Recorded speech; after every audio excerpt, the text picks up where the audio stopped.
Welcome to Global Morning. The death toll from flooding. Most time our politicians just bring in policies too, for sure. Evidently, we have several more stories. The legislature was carefully crafted to 22.2% inflation rates as of April this year. What does that say about where we are as a country? I think Nigeria has resorted to being resilient. Before you call a police station, before they even leave, they'll take permission from. I don't think there's really anything on ground to improve. We struggle with ASU strike. You have done your work and put us to the wall. We are not your slaves. I'm not a small boy. You should have given me the report. I have not seen the report.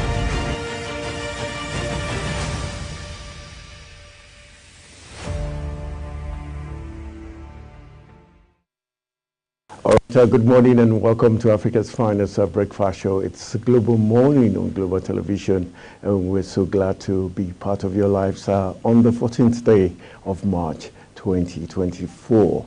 All right, we'll be, as usual, giving you all the big stories that are making the rounds in Africa's biggest black nation, Nigeria, as well as give you some very important news beats as regards what's playing out on the global scene.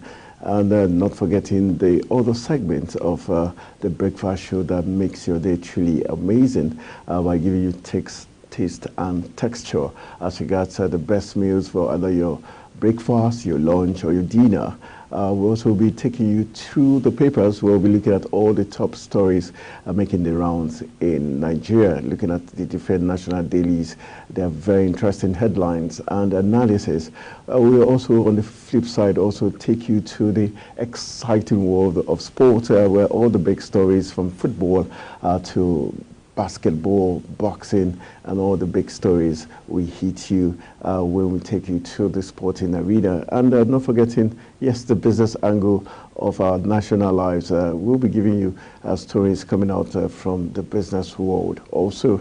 And not forgetting entertainment will be part of the menu this morning on Global Morning, as we intend to make your day truly amazing for the 14th day. We reach the middle of the month of March, so it means things are getting more interesting by the day. My name is Anthony Momodi, welcoming to Africa's finest breakfast show. All right, let's begin by spicing you up with some news you need to know as regards what's playing out in Nigeria. But just to let you know that barely 6 days from now, the world will be celebrating the International Day for Happiness, and the United Nations says it's very important the world recognizes the role of happiness, and it tells us how key happiness is for every individual, family, state, and nation.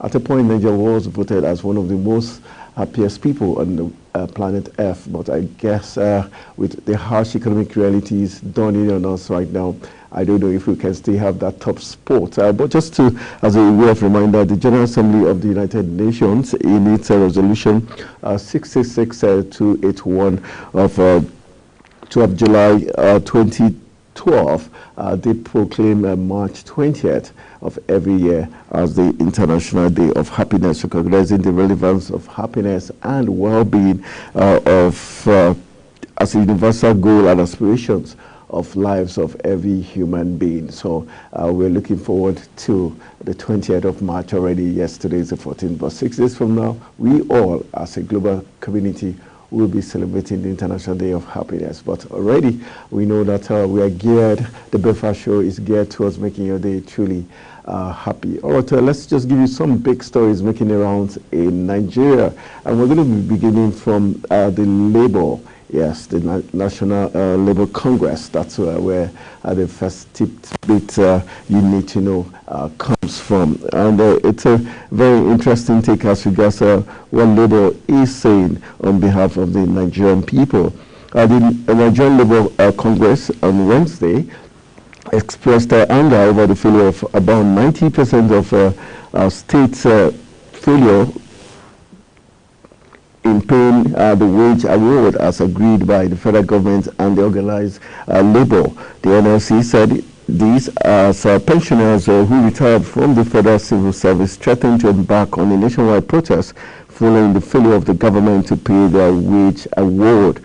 Meanwhile, labor leaders in Sokoto, Kano, Benue, and Bayelsa states said on Wednesday that their state government had not paid their wage award, while Gombe, Ogun, Osun were paying 15,000 and 10,000 respectively. The NLC Assistant General Secretary, the person of Chris Onyeka, in an interview Wednesday said state governors jettisoned the negotiations as they unilaterally gave workers 10,000 without any negotiation. So, like the states are taking the laws into their own hands, paying the workers whatever they deem fit, and not necessarily what Labour had agreed with the federal government. That's what is playing out, and Labour is very fierce and vexed with the attitude of many state governments. We've seen that not all the state governments are paying, and for those that are even paying, they're paying what they deem fit and not what they agreed, what the federal government agreed with Labour. But let's just remind you that in 2023, the NLC and the TUC had entered an agreement with the federal government to say that it was going to be 35,000 that was going to be what the wage award workers would receive for as long as 6 months. But fast forward, after that agreement, the federal government has not kept to its bargain.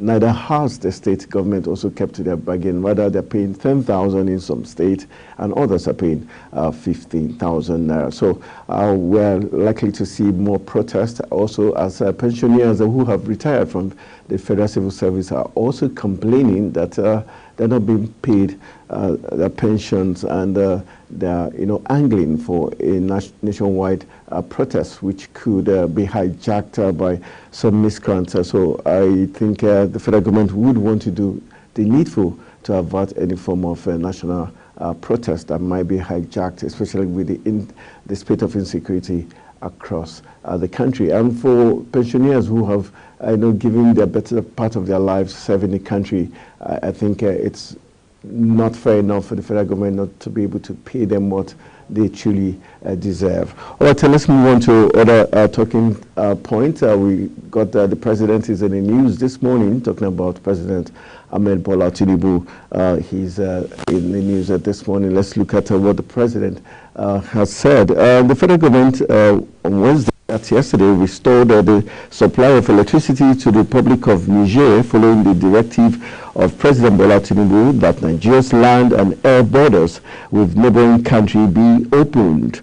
So that's who for Niger Republic. On August 3rd, 2023, the power supply from Nigeria to Republic of Niger was stopped as part of the sanctions against the neighboring country by the Economic Community of West African States. Meanwhile, earlier in August last year, ECOWAS-led Tinubu imposed sanctions on Niger following a coup that toppled the country's president-elect Mohamed Bazoum in July 2023. Officers of the Niger Presidential Guard had, on July 26, 2023, arrested Bazoum and declared him deposed. Reaction, ECOWAS leaders demanded the full restoration of constitutional order in Niger and declared Bazoum's arrest and detention illegal. In addition to a 1-week ultimatum to restore constitutional order, the suspension of the financial transactions, ECOWAS directed the freezing of all service transactions, including energy transactions with Niger. But fast forward some months back, we had the ex-Vice President of Nigeria in the person of General Yakubu Gowon, present an open letter to the ECOWAS Commission to reconsider lifting the sanctions on Niger, Mali, Burkina Faso, which was heeded to by the ECOWAS bloc. And it's good news now for the people of Niger, as finally power has been restored. The borders, land borders have been opened, so trade activities between Nigeria, Niger, and other West African countries would be smooth sailing going forward. So I think that's a bit of good news for the Nigerians and also for Nigerian communities around the border areas. Now more business can be done and more money in the pocket for locals in that areas. So that's one of the interesting stories coming out from the West African bloc, the fact that Nigeria has restored power, electricity supply to Niger Republic, and the land borders have been opened, so business resumes in those communities around the border areas. All right, let's move on to other interesting talking points this morning as we fill you up with some of the tidbits of the things that are playing out in Nigeria. But I think it's time for us to quickly, let's see if we can allow you to have some feel of breakfast now. What taste and texture has in store for us. Then when we return back, we'll give you some other tidbits as regards what's playing out in Nigeria. Stay with us. Hello and welcome to another episode on Taste and Texture. I'm Fatimi Abba Umar. Nigerian fisherman soup is a simple soup that hails from Akwa Ibom and Cross River states of Nigeria because they are surrounded by rivers winding through their towns and villages. The region is known to have an abundance of seafood. It is called efere, Indiac of Efik. Nigerian fisherman soup is a straightforward meal prepared using various fish and other seafoods depending on the taste. You can make it with any type of fresh fish, even with the stronger flavored catfish, shrimp, sea snails, clams, periwinkles, or lobsters. Fisherman soup is prepared in a unique way among the Efik tribe. They often use cocoyam as a thickener, though cocoyam is other options with mild flavors work just as well. Each thickener adds its unique touch, giving the soup different tastes.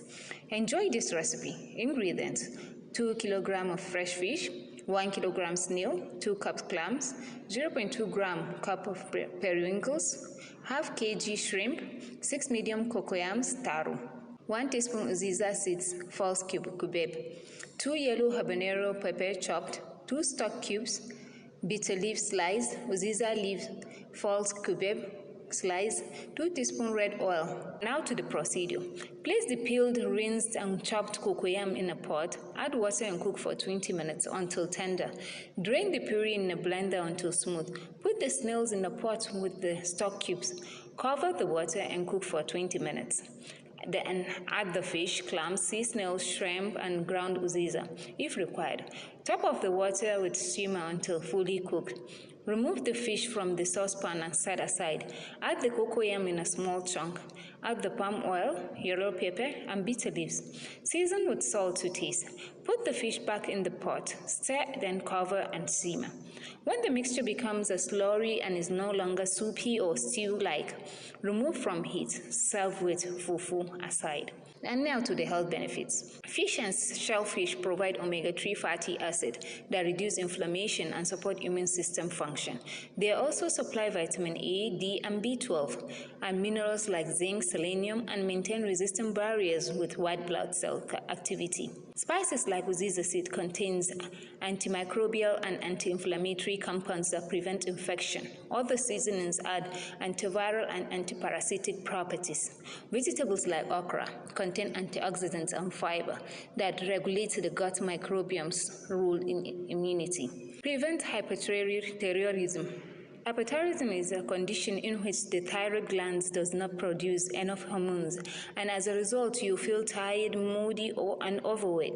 Fish soup treats and prevents hyperthyroidism, as the fish bone contains iodine, which can help the body release hormones, including thyroid hormones.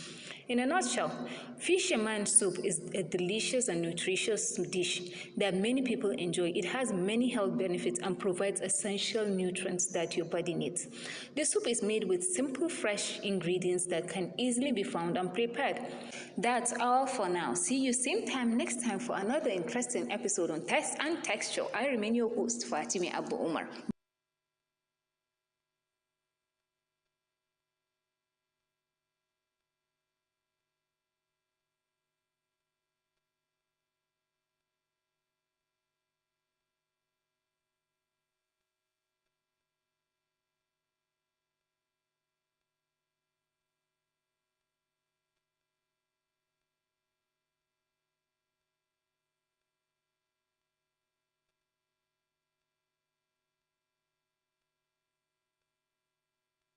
All right, enough to fill your tummy there. Very, very interesting delicacy there, and with all the condiments, it makes you want to have lunch for breakfast and breakfast for lunch. Either way, it depends on how you perceive that taste and texture menu this morning. All right, let's move on to other business-oriented issues, and we've got a business firm talking about The Economist that's giving us some story that it's kind of worrisome, but it has an international business research. The Economist Intelligence Unit has declared that indigenous oil companies in Nigeria acquiring the assets of divesting international oil companies will not be able to match their investing power. The EIU, in its latest country report on Nigeria, observed that the indigenous companies would not have the same financial power to invest as the multinationals who had been the major drivers of the Nigerian oil industry since its inception. That's why it said it feared that there might be net withdrawal of foreign direct investment in 2024 as it happened in 2023. That's a very scary admission there, and a report by the Economic Intelligence Unit. So what it says is, regardless of the fact that companies are leaving, and Nigerian companies, indigenous companies are buying the shares or buying the, the slot of a share, for instance, they would not have the financial power to invest in the oil sector and get the output which this international oil companies have done over the years. Well, time will tell, especially with the economic crunch Nigerians are facing now and the country is facing. It makes it all possible that we might get to see more international organizations leave the country in 2024, and that means harder times for Nigerian businesses and Nigeria's economy. So what it means that the government has to sit up and put the very best policies so that we can safeguard the economy rather than allow the economy to fold up because international organizations are exiting the country. And so also calls for better business environment so that we can have more direct investment. And insecurity is a very, very big factor that would propel whether investors come in or not. And recently, if you remember vividly, that the federal government had tried to introduce a policy that had to do with the expatriate employment levy, where companies who brought in expatriates to work in Nigeria would have to pay certain levy to the government. Thankfully, the government has decided to suspend that policy for the time being. And it goes to show what some pundits have said, or critics of the government have said. They have this policy somersault. Today they bring in a policy, next week it's halted or stopped indefinitely, just like the student loans that was supposed to kick start in December. It was pushed forward to January 2024, and later, 2 months later, and in the last 48 hours, we're being told that it's being suspended indefinitely. So a lot of things need to be shipped out right by the current administration. All right, let's give you more tidbits as we look at some key things happening in different sectors of Nigeria. Let's move into other talking points that concerns us, and let's go to the subnational level. Let's go to Edo State, where things are panning out quite differently. The PDP crisis is taking twists and turns, so things are moving from the internal politics to the courts, and that's looking at what's playing out in Edo State, where things are panning out differently. The story tells us that as the jostle for who becomes the running mate to the governorship candidate of the People's Democratic Party continues, two aspirants who contested with him in the primaries have instituted legal actions challenging the validity of his election as the candidate of the party. The duo challenging Ighodalo's candidature are Edo State Deputy Governor Philip Shuaibu and former Edo State Chairman of the All Progressive Congress, Mr. Aslam Ejezua. Shuaibu's case, it's very, very interesting, the fact that Shuaibu has issues with his principal, Godwin Obaseki, makes it all more remarkable what is playing out. And already we know that impeachment notice has been served to him via substitute means since he had made himself unavailable. The party decided, the House of Assembly decided to publish it in the National Daily as a way of serving him the impeachment notice. So it's going to be a very interesting drama playing out in Edo State, especially now that this case has gone to court. We would say less about it and keep our fingers crossed to see what's going to play out in Edo State. But definitely it means the PDP crisis is just started, and probably this is going to be an opportunity for the All Progressive Congress, the ruling party, to stake a claim for the top job in Edo State, talking about the governorship seat. And also we have all the parties, Labour Party, SDP and others, that might, you know, see this as an opportunity to make hay when the sun is shining. So let's see what's going to play out. The PDP crisis already in court, so we speak about it and keep our fingers crossed and watch keenly to see how the stakeholders, the major players in the Edo State politics and ahead of the September polls, what will be playing out. Okay, let's move on to other talking points making the rounds. All right, let's go to the security agencies. The Inspector General of Police, Kayode Egbetukun, is in the news for this time, not for so much of a good reason, because his men seem not to be pleased with him. He's been accused of not being fair. Talking about the IGP of police, the Kayode Egbetukun, is in the news this morning. The story tells us that the Inspector General of Police, IGP Kayode Egbetukun, and his force secretary have come under severe criticism for non-compliance with a valid court order which directed the immediate reinstatement of some senior police officers who were forcefully retired from the force. This is even though their ASP counterparts are still in office. Sources said the officers of Courts 33, 34, and 35 had, through a suit instituted by the CSP Egu, taking the IGP and Police Service Commission to the Industrial Court on what they termed illegal retirement without having attained the required 60 years of age or 35 years in service, and the court held that they should be reinstated into the force. However, since September 2021, when the judgment was delivered by Justice Oyewumi, the succeeding IGPs were said to have neglected or refused to abide to the court ruling, and neither did they appeal against the judgment. They noted that the police force and the PSC were being impartial, adding that some of their colleagues, which include the AIG, FCID Annex, Alagbon, and others, were still in the force. So this makes for a very interesting talking point. I want to see how this is going to pan out.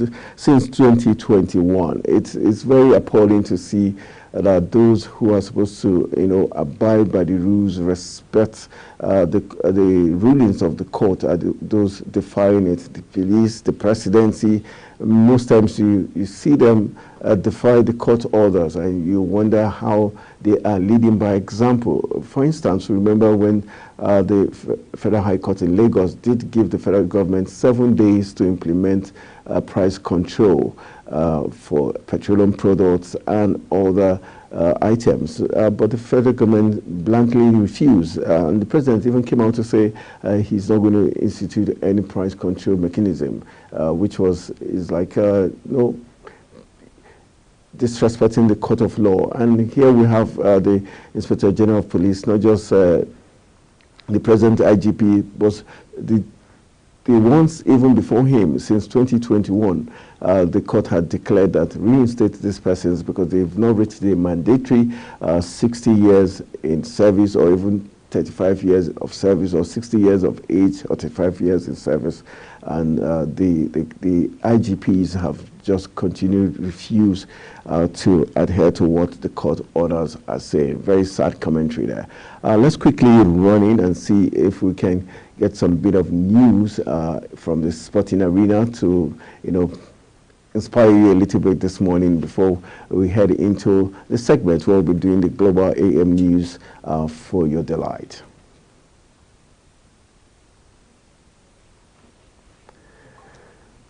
All right, some sporting bits will do us some good. Let's get do some quick exercise with some sporting news. Hello, sport fans. Welcome to Sports News Update. President of the Nigerian Wrestling Federation, Daniel Igali, has praised the female wrestlers who won gold medals in all their events at the African Games and also defended the male athletes who were all making their debuts at the competition. While the female wrestlers put on a dominant display, winning 6 gold medals at 6 events, the male wrestlers were not as successful in their first African Games outing. Blessing Oborodudu, Odunayo Adekoroye, Mercy Genesis, Christiana Ogunsoya, Hannah Ruben, and Esther Kolawole all won gold medals, and their male counterpart added 3 silver and 2 bronze medals to the tally for Nigeria's wrestling team at the Games.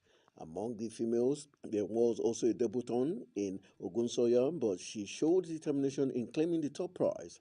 Egypt continued their habit of taking gold medals from Nigerians at the African Games, as in the male event, 4 of the medals winners were defeated by Egyptian athletes.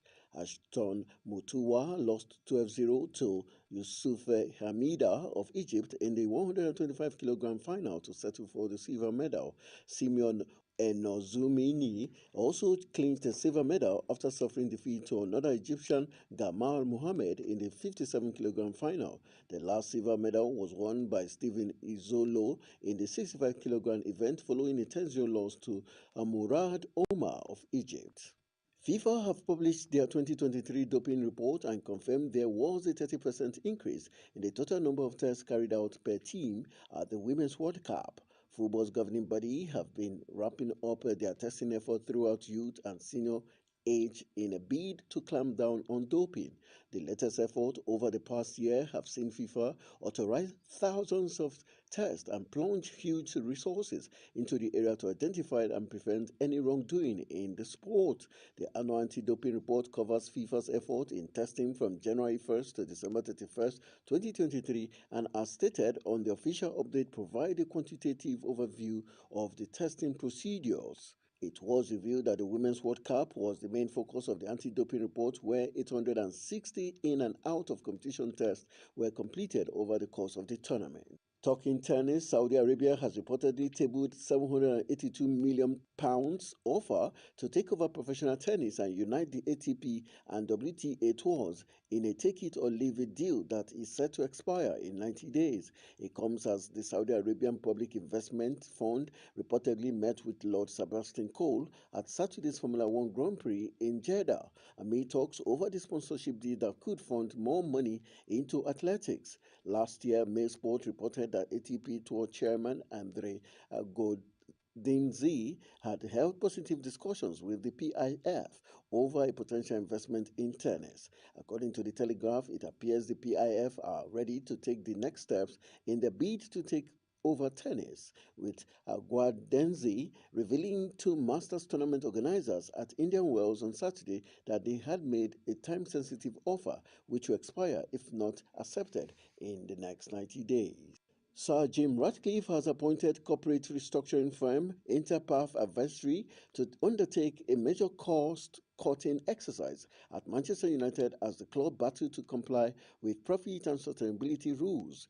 The review by Interpath, who are an offshoot of accountancy KPMG, began earlier this month, with the consultants working with the club to analyze all areas of United's business in an attempt to maximize the resources made available for football. And talking Formula One, Helmut Marko has told Daniel Ricciardo he needs to deliver the goods soon if he is to make his dream return to Red Bull in 2025. The Red Bull Supremo has had his say on the Australian's slow start to Formula One season, recording 13th and 16th place finishes in Bahrain and Saudi Arabia respectively. In comparison, teammate Yuki Tsunoda has shown more promise across the opening 2 races and was quicker than the former McLaren star in Saudi, with Sergio Perez's future with the world champions in limbo. 2024 is a pivotal year for Ricciardo if he is to drive for the Premier team once again. And that's how we call it a wrap on the Sports News Update. I am Anthony Momodu. All right, it's now time for us to give you the stories on AM News, and let's go for a quick break. When we return from the break, it's going to be AM News.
Hello and welcome to all our viewers in Nigeria and around the world to AM News on Global Television. We are live in the nation's capital, Abuja.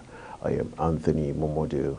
President Bola Tinubu has appealed to 36 state governors of the Federation to begin paying the wage awards to workers pending the determination of the new minimum wage to reduce the hardship of the economy on the people.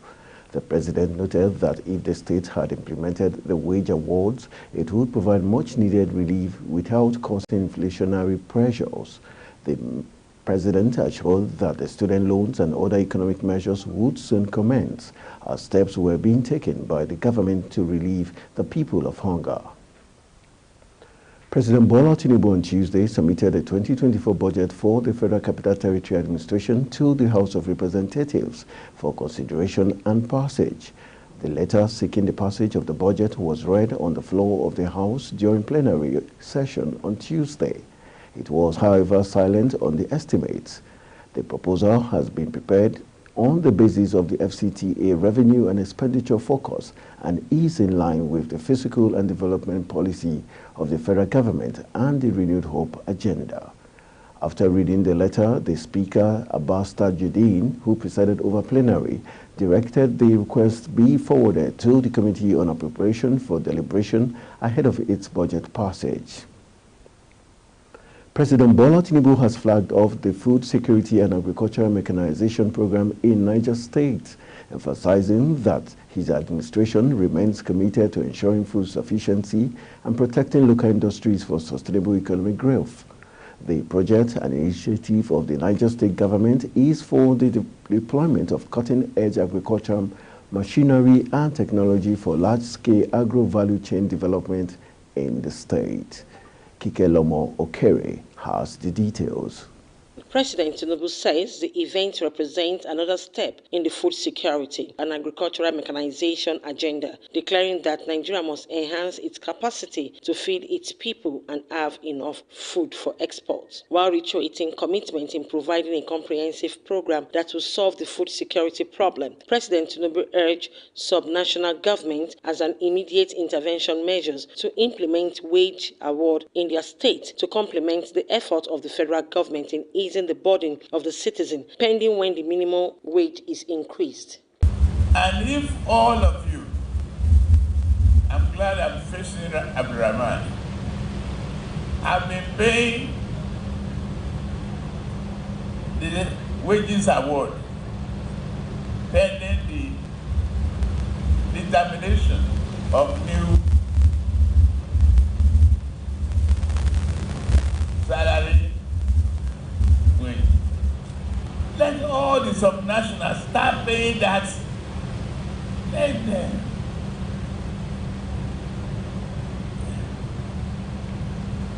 The wage award, plus whatever they are taking now, and the wage award will relieve the public. Please. Speaking on the student loan program, President Tinubu says there will be unemployment benefit for the graduates, adding that the social security benefit for the elderly and the vulnerable will commence. The student loan program will commence.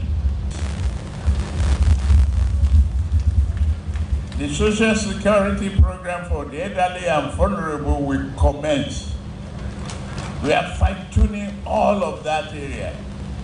They're going to relieve people of hunger. Appreciating the president for honoring his invitation and inaugurating the facility, Governor Mohammed Umar Bago says 4 states, Benue, Kogi, Kwara and Lagos State had already signed a memorandum of understanding on building partnership for the development of agriculture, adding that agriculture is key to addressing the challenges in critical sector of the economy. Our commitment to addressing the challenges in critical sectors of our economy, and we shall seize every opportunity for the attainment of the growth and engender prosperity for the people of our beloved state and by extension our dear country Nigeria. On road infrastructure, to address these challenges and establish efficient road infrastructure and cost-effective and secure movement of goods and services, the state government embarked on an ambitious initiative to rehabilitate and expand some federal roads that have implications for the evacuation of agricultural produce. We are on a conversation and ensuring that your vision at producing the required food security for this country is on track. And for us is to continue to do a peer review to ensure that we can adequately feed our citizens, produce more than enough for them. The Minister of Agriculture and Food Security, Senator Abubakar Kyari, disclosed that the federal government had signed an agreement with the Brazilian government and German-Dutch Bank Group as financier of a facility of 995 million euros for the Green Imperative program, which will provide mechanization hub across the 774 local government area in Nigeria when implemented. He added that the Green Hope Initiative is another veritable platform the federal government is deploying to ultimately change the deficit narrative in the Nigerian agricultural mechanization space. While in Niger State, President Tinubu also visited former Nigerian head of state, General Ibrahim Badamasi Babangida and General Abdulsalami Abubakar, with whom he had fruitful discussion concerning the advancement of the nation. Kike Lomo Okeri, Global Television News.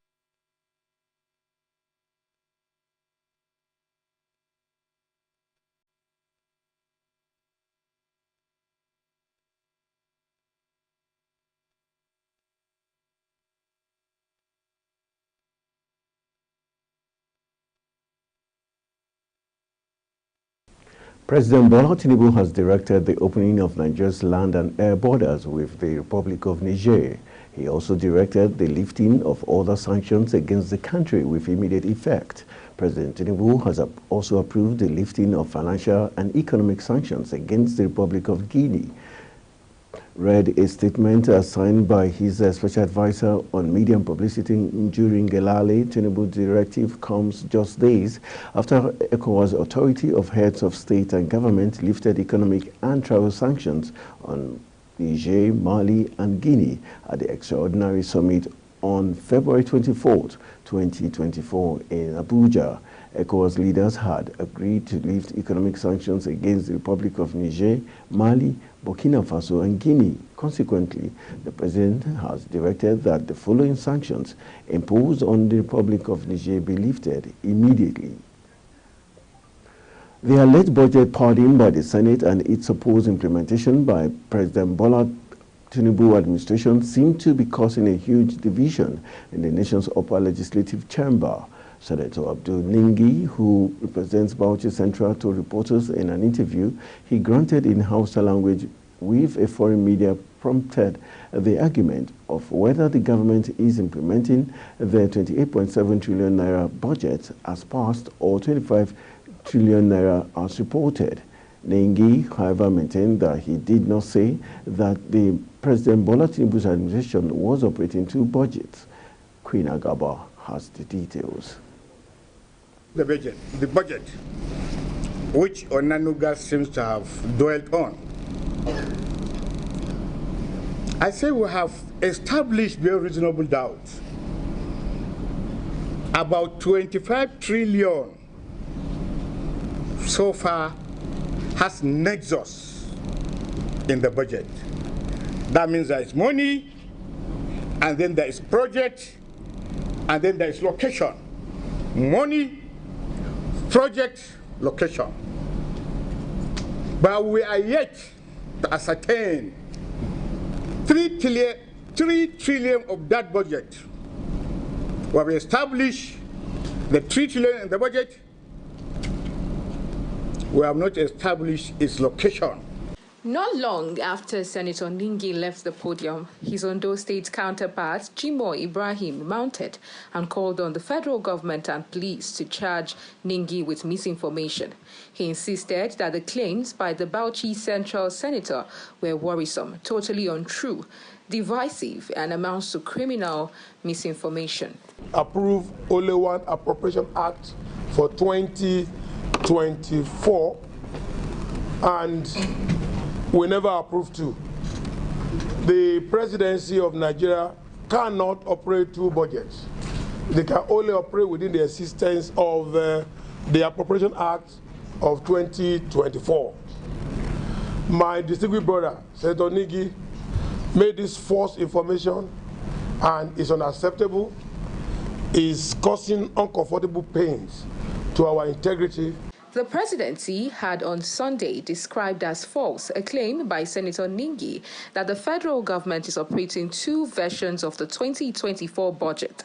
According to a statement by Special Advisor to the President on Information and Strategy, Bayo Ononuga, the senators claimed that the National Assembly passed 25 trillion naira as the 2024 budget is false, adding that 28.7 trillion naira was passed and signed into law by President Bola Tinubu. For Global Television, Queen Agaba reporting. The Nigerian Senate has suspended Senator Abdul Ningi for allegations of 3.7 trillion naira padding of the 2024 budget. Before Senator Ningi's suspension, the upper legislative chamber was thrown into a chaotic session following deliberations on budget padding allegations made by the lawmaker. Kike Lomo-Kere has the rest of the report. Chairman of the Senate Committee on Appropriation, Solomon Olamilekan, who moved the motion that led to the suspension of Senator Ningi, explained that the figure is not contained in the budget because some of the agencies are on first-line charge. Contained in this document, under the Volume 1, Paragraph 2, 3, and 4, is the breakdown of the 28.77 trillion budget that was passed. And from paragraph 7-8 are the breakdown of the budget, which we call the budget details of the entire MDAs. And when you add this figure together, as contained in this document for the entire MDAs, it comes to 25.4 trillion naira. Sir, there are agencies of the government whose budgets and their details are not contained in these two documents. However, Senator Ningi, who was given a fair hearing on the floor of the Senate, maintained his position that 3.7 trillion naira could not be accounted for in the 2024 budget. There is no way the National Assembly will add anything on the budget and it becomes fudging. The tapes are there. I said the National Assemblies have powers, and you cannot call that powers padding. And I said I'm very grateful to the presidential spokesman who, encountering me, said the National Assembly added 1.27 trillion. And I was very clear. I was not aware of the addition. I was not even aware, as I'm seated here, of the full budget of the National Assembly. But matter got to a head when Senator Agom Jarigbe revealed that dwelling on the issue will not help matters, as all the lawmakers are culpable in the alleged budget padding scandal.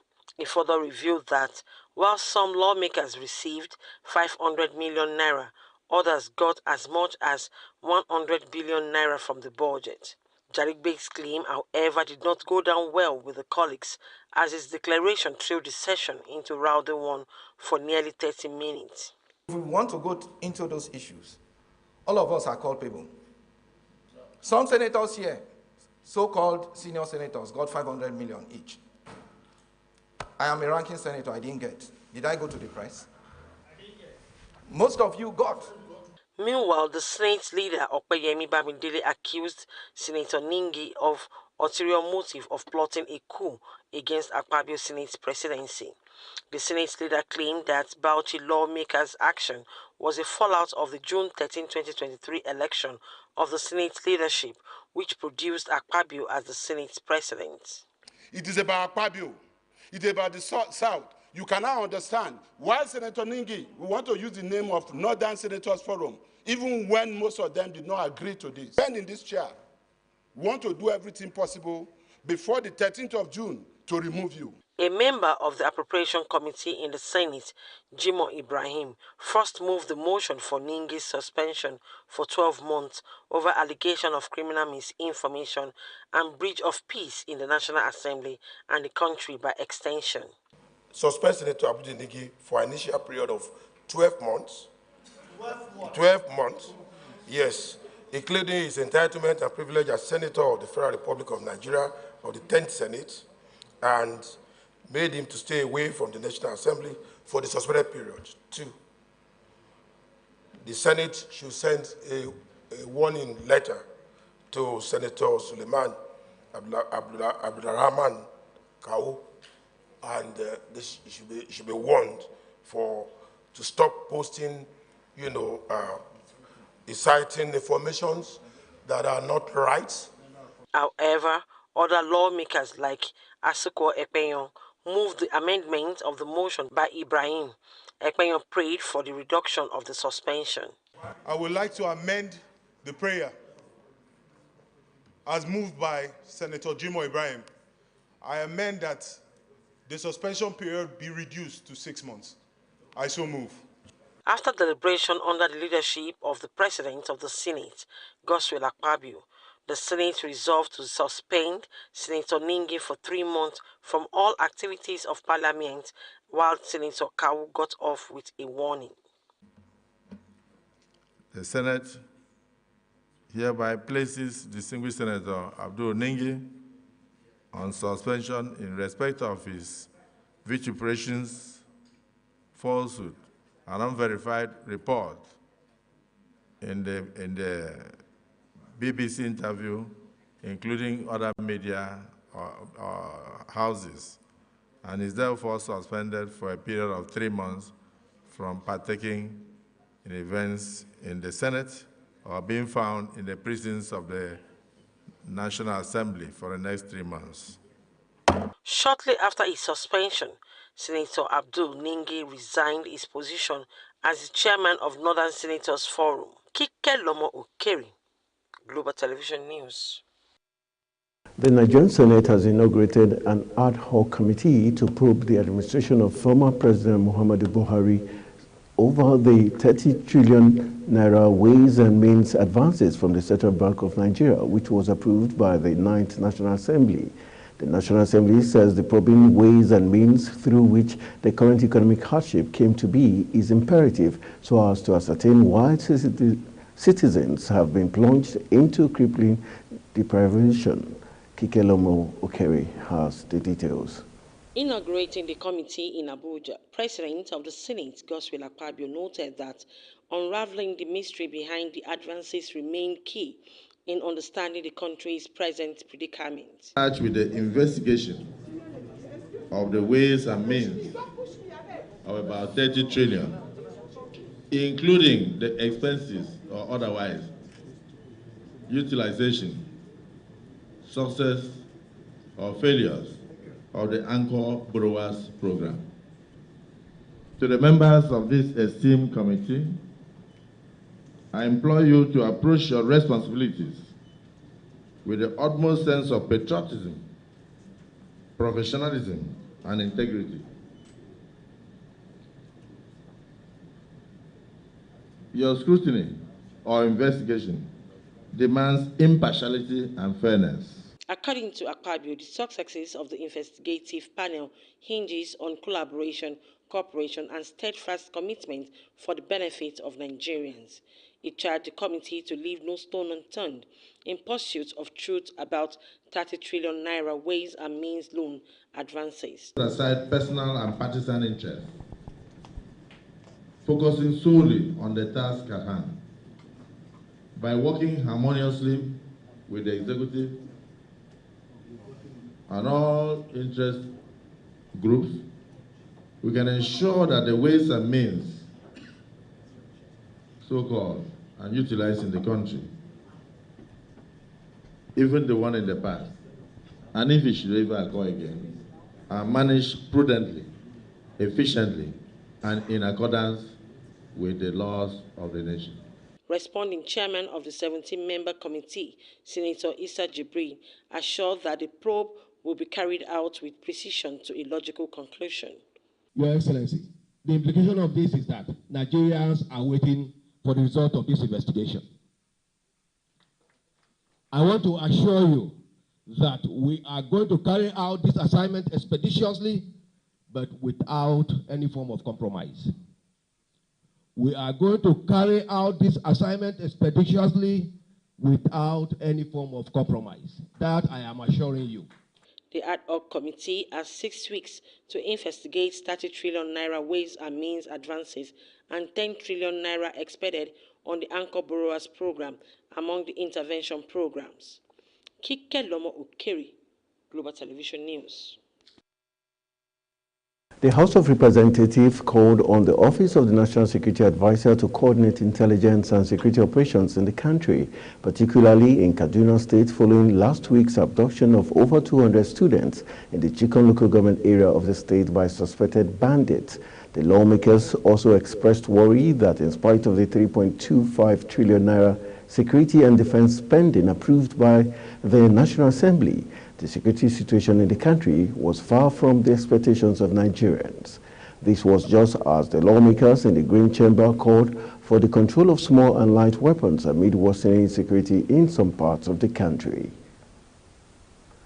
The House of Representatives mandated the Central Bank of Nigeria to restrain commercial banks operating in the country from holding reverse funds of customers beyond the timeline stipulated by the Apex Bank. The lawmaker recalled that on June 8, 2020, the CBN in the statement announced timelines for reversals and resolution of refund complaints, including failed or non-automated teller machines transactions when customers use their cards on their bank's ATMs shall be instantly reversed from the current timeline of 3 days. He also noted that where instant reversals fails due to any technical issue or system glitch, the timeline for manual reversal shall not exceed 24 hours. Refunds for failed not on all ATM transactions where customers use their cards on other banks' ATM shall not exceed 4% hours from the current 3 to 5 days. The House of Representatives has charged the Transmission Company of Nigeria to urgently restore power in Yenagoa, the Bayelsa State capital. The resolution of the House followed the adoption of a motion titled Call to Resuscitate the Power Transmission Substation in Yenagoa, Bayelsa, moved by the Federal Constituency Bayelsa State and Mr. Opoku Ofoji, leading the debate on the floor of the House during plenary. Ofoji recalled that on September 23, 2023, the 132-33 kV transmission substation 7 Yenagoa, Bayelsa State capital, and its environs was gutted by fire, throwing Yenagoa in total darkness. Subsequently, the state has been struggling to use only a feeder to supply 5 feeders. Some members of Miyetti Allah Kature in their numbers stormed the Federal High Court in Abuja to demand the unconditional release of their president, Bello Bodejo. Bodejo was arrested on January 23rd at the Mietiala office in Karo, local government area of Nasarawa State, over the unveiling of a vigilante group. He had been held in custody of the Defense Intelligence Agency since then. The Attorney General of the Federation, Lateef Fagbemi, on February 5th filed a motion ex parte seeking to remand Bodejo pending the conclusion of the investigation and arraignment in court. The Senior Staff Association of Nigerian Universities and the Non-Academic Staff Union declared a 7-day warning strike to protest their withheld 4-month salary. The unions declared the warning strike in Abuja following a meeting of their Joint Action Committee in Akure, Ondo State last Thursday and Friday. The SANU National President Mohammed Ibrahim, who read the communique of the meeting to journalists, said the action became necessary as the federal government had refused to pay them the 4-month salary withheld as a result of their nationwide strike in 2022. The federal government recently released withheld 4-month salary to the Academic Staff Union of Universities, which was also on strike in 2022, but ignored SANU and NASU. And that's how we call it a wrap of AM News. I am Anthony Momo saying thank you for watching and see you again.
February 27, 2024, the federal government launched the Expatriate Employment Levy, also called EEL Handbook. Now, the levy is the government-mandated contribution imposed on employers who employ expatriate workers in Nigeria. The EEL seeks to balance economic growth, social equity, and workforce development. In addition, the levy will ensure the equilibrium of expatriate employment with the protection of Nigeria's local labor markets and resources. At the launch, President Bola Tinubu had emphasized that the scheme should not be used to impede foreign direct investment (FDI). Though similar levies imposed in Saudi Arabia, Singapore, and Malaysia, as expected, there have been reactions from interested stakeholders on the introduction of the EEL, ranging from legal perspective, appropriateness of the timing, likely fallout, responses from foreign investors, and impacts on government revenues. However, the federal government has now suspended the EEL following concerns raised by stakeholders. Director of Press and Public Relations in the Ministry of Interior, Ozoya Imohimi, had announced this in a statement on Friday night. He said the Minister of Interior, Dr. Olubunmi Tunji Ojo, had met with a delegation led by the Minister of Industry, Trade and Investment, Doris Uzoka Nite, to address concerns and seek clarification on the recently launched Expatriate Employment Levy guidelines. This morning, Professor Obiodun Adeni of Base University joins me live on the program to find insights and perspectives in this conversation. Prof, it's always a delight to have you join us on this program. As it turns out, it's exactly 10 days since you and I talked about the EEL, and today a lot has changed fundamentally with regards to the suspension. What do we say to people who now tell us that, look, this is just one of those policy gone wrong moments of the federal government? Is that what it is? No, I don't think so. I think it's just, unfortunately, and with greatest respect, a poverty of understanding. Because if you look at it, both in the short, medium, and long-term run, it's for the benefit of this country. All we need to do is to have the courage, the political will, and the tolerance to appreciate policies that can be reforming. You know, perhaps what naysayers or those who are critical of the policy need is understanding, and sometimes they limit the benefit of the policy only to levy, thinking that it's just about income generation. I think it goes beyond that. But isn't that what it is? No. There's also the security question, you know, and of course, as a sovereign nation, we need to be protective of our security. And when we're talking about security, we're not just talking about physical security in terms of protection of our borders through the instrumentality of our internal defense force represented in the police and external defense force essentially represented in the army, but also we also need, you know, a policy security. A policy security in the sense of monitoring those who come into this country illegally, those who have been reported in the media severally as mining and mineral resources illegally. And of course, instances have been cited in Zambisa Forest, in Oyo, for instance, in Niger State, and several other places. How do these people come in if regulations were properly implemented? Now we're talking about a policy that will enable the immigration services to be able to capture data properly, identify those who are coming in, you know, and those who have come in illegally will be spotted out, you know, through the instrumentality of a levy, you know. And if you look at it from that perspective, you will see that it goes beyond just the income generation angle. Then what about, you know, the protection of local labor? You know, local labor has suffered in many years, you know, because occupations, professions that would have been otherwise done by locals, you know, as those sectors are populated by foreigners only in the guise of expatriates. And this is not good for us, especially in the period of youth bulge, where we have youth restiveness, increasing youth of population, consistent with a demographic that says that, you know, we have more youths in our population, much more than the old and the young. You know, so this policy, that's why I said these policies have both short, medium, and long-term effect. In the short term, you'll be talking about money, but money is not necessarily everything, especially in governance, you know, because you may have money and you do not have peace, you do not have order, you do not have regulations, you know, and ability to predict processes and procedures, you know. But if you have money laced with security, your mind will be better at rest. It's just a matter of days, interestingly, Prof, between when the president signed off on it and when the suspension was announced. Talk to us about how much of pressure must have been put on the federal government, led by President Tinubu, to have taken this very drastic decision. Yeah, I think that when people who are objecting to a program are very loud, and when you imagine that if we do not attend to them, it can be disruptive, or when you simply want to be respectful of their opinion, you can bend over backwards to listen to them. But in listening to them does not mean you should jettison your policy that will be beneficial to the system at the end of the day. That's what I think the government is trying to do, because it would be a disservice to us if we jettison the policy, considering how we have seen it in many other parts of the world. And we have cited several examples. Nearly 60 countries in the world operate this system. And it relates to immigration policy. Several countries, even the United States, developed countries, UK, United Kingdom, that we cite every day, often regulate their immigration policy. The different laws, different rules have been imposed, have been enacted every day to regulate immigration policy, because you need to control your borders and the content of your population. If you do not control it, there's going to be a problem for you at the end of the day, or you will just have your country taken over. Look at the United Arab Emirates, for instance. What is the population of natives, indigenes in the UAE? Probably Dubai specifically. You'll probably be talking about 30%. But 70% comprises of foreigners. People who have come in with different skills, but they are able to continue their processes. They are able to bring about development through that process, only because of regulations. And they are very strict. And there are multiple regulations. If you stay in Dubai for more than 2 weeks or for more than 1 month, for instance, you know that trouble is around you. And of course, in the UK, if you overstay your visa, you know that there's trouble for you in the short or in the long run. The United States too. Sometimes the trouble that awaits you in the future may be lifelong trouble, because there's data to capture you. Now we are saying that we have a country where people come in, without regulations. Yes, you may say there's regulation, there's a Local Content Act, there's an Immigration Act, but to what extent have we been able to implement these ones very well? And of course, the fact that we've not been able to implement previous policy well is not, does not mean we shouldn't think of new policies, that will probably enhance the previous ones. That's how governance is run, and that's how states develop.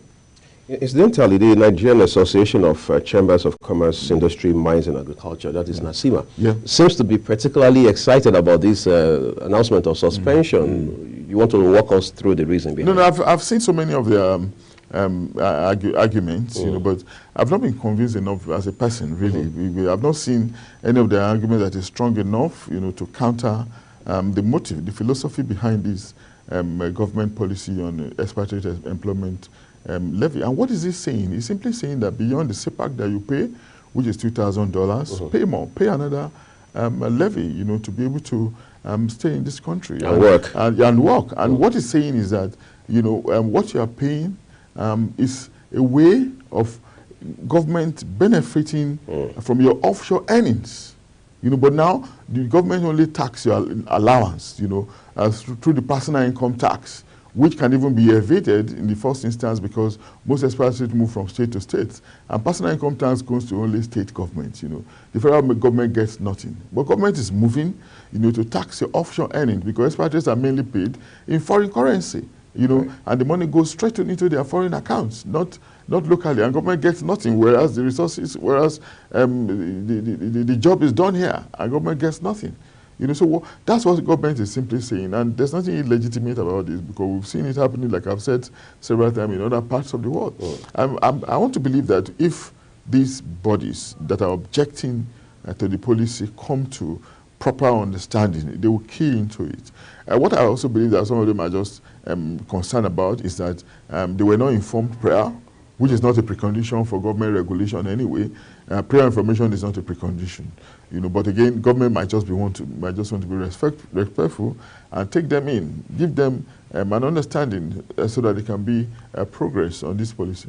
I've spoken with people off the record, Prof, who say that the government, as is often the case, got off on the wrong foot with this one because they say there should have been what they refer to as broad-based consultation prior to announcement. Broad-based consultation, sometimes it's not all policies that should be broad-based. Because look, if that's why we talk about the Pareto rule. You know, if you spread decision oftentimes among 225 million people, you're not going to get anywhere. Sometimes leaders will have to act on behalf of the people, you know, imagining what is best for them. You know, because decisioning is very processual and can be laborious. It can continue ad infinitum forever, you know, and sometimes you just have to take the bull by the horn and lead the people, you know, explaining to them why you are taking this decision, not necessarily for self-aggrandizement or personal benefit, but for the generality of the populace. And of course, sometimes it's not, laws are very important. Sometimes it's not about black letter laws, but about administrative decision, executive decisions, you know. And after executive administrative decision, then you can seek legal instrument to back it up. In this instance, we are talking about a situation where the legislature was keyed in, they are aware. We have had several times the pronouncement of the chairman, Senate Committee on Interior, you know, Senator Adams Oshomole, telling us about how Nigeria is infiltrated by illegal labor, you know, how ex-prisoners come here to work. Which other country in the world will you see this happening? And what we're saying is that, yes, you can come to work, but pay some levy.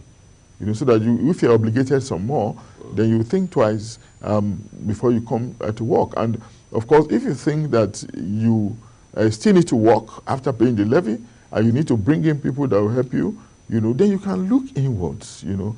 There are many ways in which you can look inwards. And of course, if you are looking inwards, you are even making things cheaper for yourself, because it is cheaper to employ local labor than bringing in labor from outside, you know, real labor, you know, because bringing in labor from outside means that you'll be paying for accommodation, paying for transportation, paying for security of the person, paying for flight, you know, multiple payments that you otherwise avoid if the labor were local.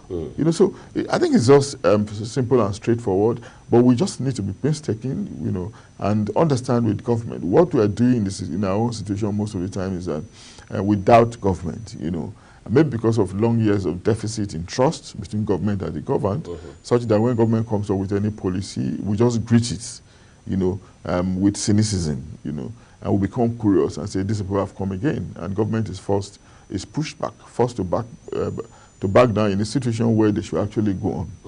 You know, I'm just wondering now, I mean, a while ago you talked about how that we seem to be having a narrow perspective on this issue of the EEL, because all we are looking at for the most part is the levy element in it. Do you think if we remove that element, the conversation will be different? Yeah, if we remove the levy element, conversation will be different.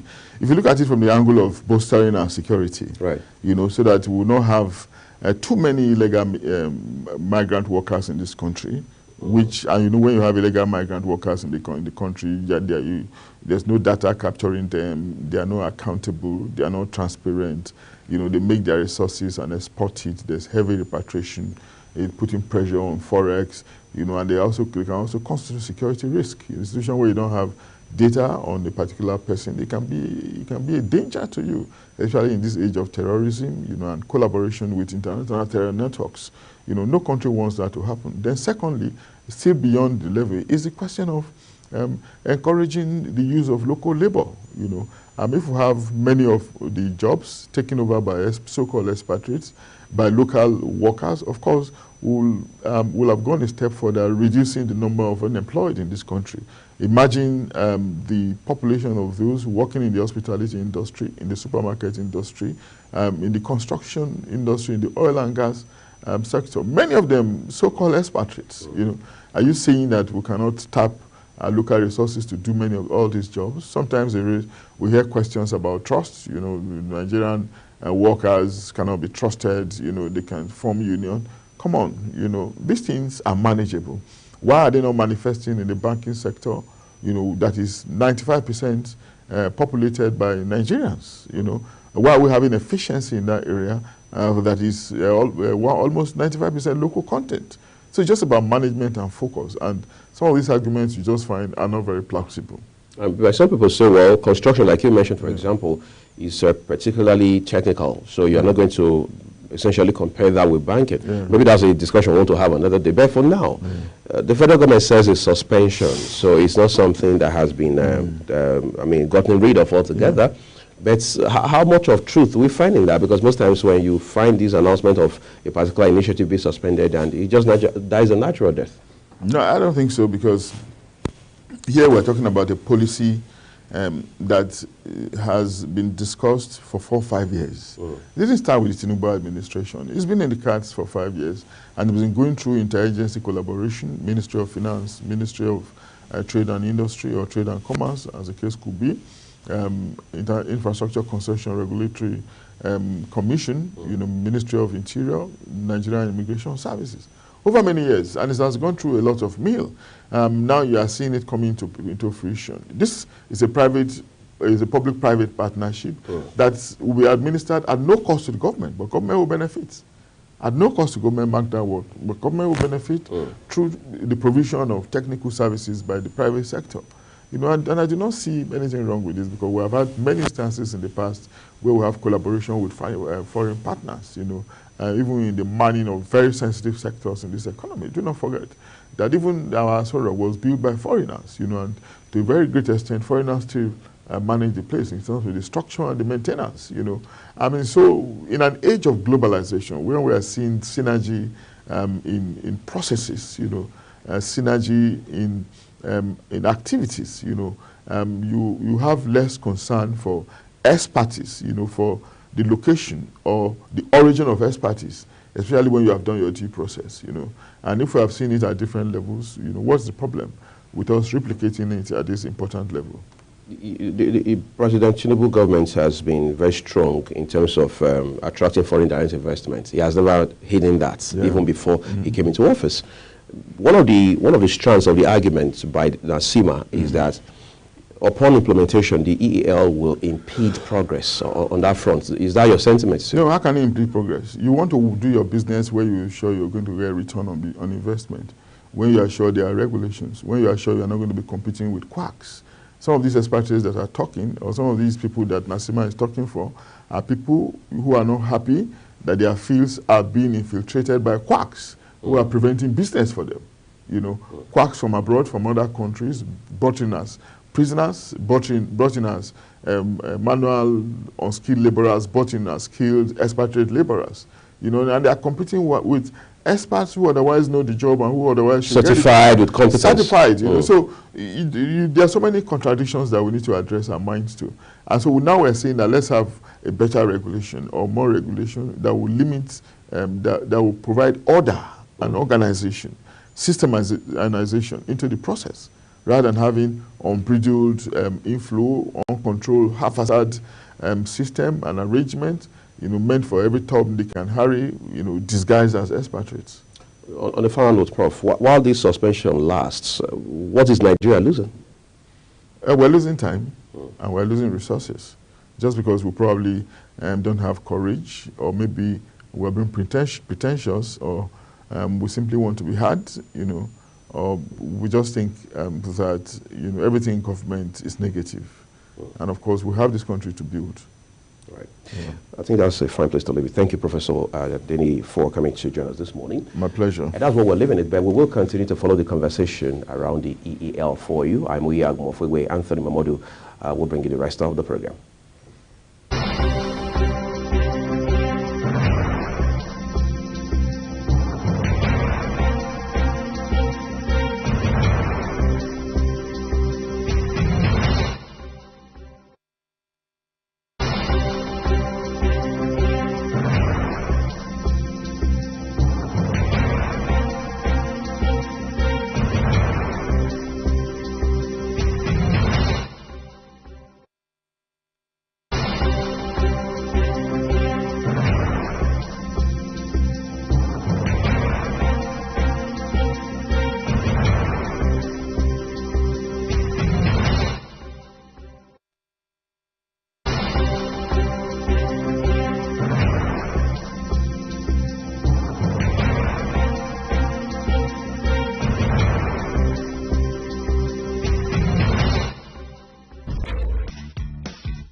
All right, welcome back. You're still watching Africa's Finest Breakfast Show, Global Morning, and it's time for us to hit the discuss button as we tend to reach the other talking point. We'll be looking at the issue as regards leadership turns as the bill that seeks to rotate power among the 6 geopolitical zones of the country has passed and that is going to be our focus of discourse this morning on Global Television. And looking at my guest who is going to help us in this discourse is no other person but Issa Ali Shatta, who is a political economist, joining us via Zoom. Issa Ali Shatta, thank you for joining us on Global Morning. Thank you for always having me. All right, let's look at this interesting happening where the Constitution of the Federal Republic of Nigeria took the 1999 Constitution in terms of the alteration, Bill 24, on the rotation of power among the geopolitical zones, senatorial zones, and also the federal constituencies for presidential, guber, and senatorial elections, respectively. That has been sponsored by Senator representing Benue South, in the person of Abba Patrick Morrow. For you, do you think this is the remedy to the issue of marginalization that some regions usually will cry out for? Yeah. Well, you can say to a large extent that might stop all of those marginalization where a particular ethnic group has dominated the scene in some states. I can cite cases, fair, but in the north it's a bit fair because I think north sort of rotate, among the 3 senatorial zones by default, right? If you take Benue State, for instance, the Idoma-speaking tribe have always, come out to say because they are classified as minority, they've never had the chances of becoming the governor of the state, even though they've produced a Senate president that lasted for a long period of time, right? So you can understand where the arguments are coming from. The Igala-speaking tribe, whom were formerly under Benue State, also cried out for marginalization before they moved into Kogi State, and they now became, the majority, and they ruled for more than 16 years as well. So you can see that when the oppressed become the oppressor, they forgotten so quickly that they were once in that particular shoe. And that's exactly why you saw what happened in Kogi State, where, a particular ethnic group too, ruled, and they said they want to punish the other ethnic group for ruling for so long. So I necessarily don't see all of these as a point that we should be looking at if we are talking about true democracy, right? Because what does it really mean if a particular ethnic group dominates the scene for long? What the ordinary Nigerians want to see is development. I don't care, Anthony, if it's your entire family that is ruling my state for a long time. In as much as there is that, impact, the people can feel the impact of governance, right? I don't really care. People don't even care. Because by the time you leave the scene or your family leaves the scene, another person comes in and in the spirit of, fairness, equity, justice, and all of that. And at the end of the day, they take the state backward. You can also characterize that with what has happened in Nigeria for the past 8 years, right? In the spirit of rotational power. So a lot of people might want to argue against it to say, look, yes, while it's in the spirit of even the federal character that we have, we don't really see that reflection across board. Some people are still marginalized, right? So you can go on, and by the time they keep doing that, other ethnic group too will wake up and say, oh, they also have a majority in the state. Why is this largesse not shared among them, so that they can also, because they contribute, of course, to the economy of the state or the nation as a whole. So it's an argument that it's a chicken and egg situation, right? So, but for now, the country is a bit sensitive. I would rather feel that they should focus more on securing the country and providing good governance. That's exactly what I feel, they should be doing, if you ask me seriously. But let's look at, in terms of, you made mention of the fact that even the federal character policy, we do not follow it. Who do we blame for the non-implementation or enforcement of these policies that are supposed to give fairness to all regions of the country? Is it the government, the institutions, or the electorates? Who do we hold responsible? Well, if I may respond quickly to your question, right? It's who are the people who are supposed to be giving that checks and balance, so you have three levels of government. You have the executive, you have the legislative arm, and you also have the judiciary arm. The reason why these three arms are created under a democratic rule is to create that checks and balance, right? For each one to act as a watchdog to the other, right? Despite the fact that, yes, we know that they said a democratic rule is one of the most powerful rule where powers reside on one person or to one person as a chief executive, who can also grant, executive order and all of that. So, I mean, we can go on and on to talk about this, but the legislature who are passing the law are supposed to be the one checkmating. Judiciary are also supposed to be the one to ensure that within the confines of the law, everything is well guided. Then you have civil society, right, who can also raise queries and issues across board. So it is a collective responsibility across the political class, across all of the stakeholders that contribute to, what we call today as a democratic rule. So it's really, really a collective responsibility, if you ask me, not just one-sided. Even the electorates can also, ask questions, but how far do we really ask those questions? And how quickly do we also get, the response that we aim for? Responsibility, but let's look at the judiciary. Shouldn't it fall on, because we know that we have the presidency, executive, the judiciary, and the other arms, these three arms of government are supposed to checkmate each other. Would you say the judiciary has always constantly failed to play its role because the presidency or the executive continues to undermine it? What can we do to, check this anomaly? Well, you see, the judiciary don't really respond in this case. People don't really feel the response of the judiciary. And I don't think they have even probably understood or integrated themselves correctly into the principles of separation of power. And for me, it's a bit worrisome because until probably the NBA or a particular group, rise up to agitate or raise questions, or somebody, petitions. People like Falana, for instance, the senior advocate of Nigeria, Falana, who has always been a vocal person, in the space. I think he has been the one that has always taken either federal government or a particular agency to court, right? But you don't really see the judiciary waking up to their responsibilities. Like everybody, I think some months back, where a lot of people have been shouting that, the appointment that was done in the FCT, the children of former sons or former chief justice or former high court judges are the ones that are occupying those positions. So you can see that it's a cosmic cycle where they are rotating amongst themselves, their cronies, friends, families, right? So in this, you can say that they are strategically positioning themselves. So if you don't have genuine people occupying those positions, how do you think that they can, checkmate the activities of the legislature or the executive, for instance, right? So for me, there should be a reorientation of some sort so that the judiciary wakes up to his responsibility and knows that the Nigerians are watching. But again, there is action, inaction, consequences, right?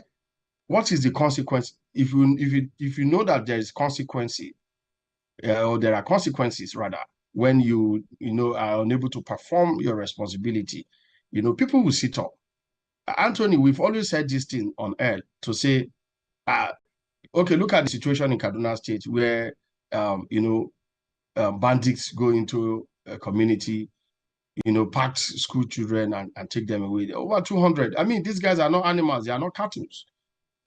We should have area technology that can see what is happening. I mean, they are moving with these guys, in the forest, they cannot move overnight. You can't tell me that nobody has seen these guys in the forest. You can't tell me that nobody knows in the security apparatus where they are keeping these guys. Yes, they talk about collateral damages. They talk about the fact that they are using them as shields, that they don't want to go in so that they don't use these guys as a shield or as a cover. Sometimes there are collateral damages. So, but if we are not forceful about all of this, they are testing the waters. They keep attacking us.